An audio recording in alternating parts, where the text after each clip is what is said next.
and then you were really young when you attempted SAS selection. You were 23, which is young, and you passed as well on first attempt. So that was quite massive tick in a box. Most people take a few attempts, don't they?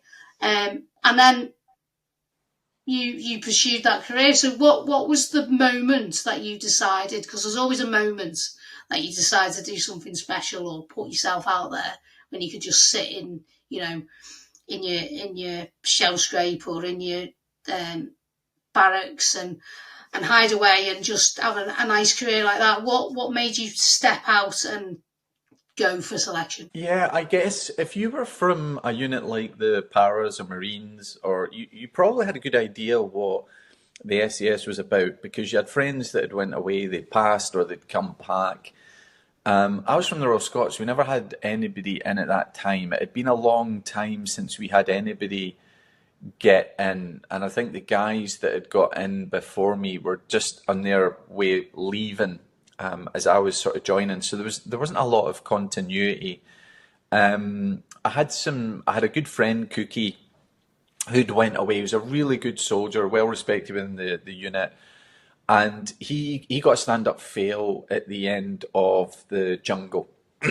And so he had a little bit of experience about what it was about.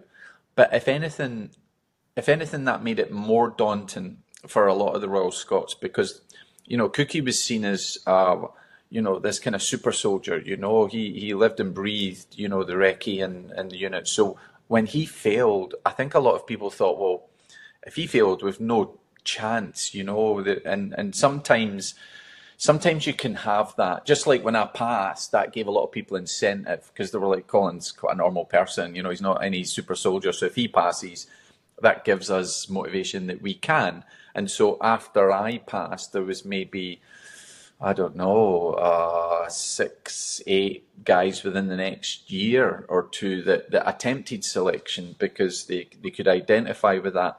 So when I went for it, I didn't really know a lot about it, and so I've got Cookie to thank for the structure of what selection was about because I didn't know an awful lot about it. And I think just prior to the SAS, I think I was looking at the Pathfinders because I'd heard about them and the job they were doing, the sort of tactics they used, the weapon systems and stuff, and I thought that's an interesting job.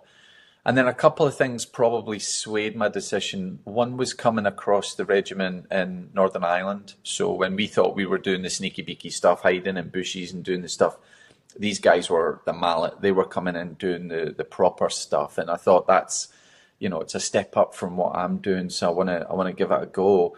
And then when I did juniors, there was an SAS guy there. And he didn't recruit me,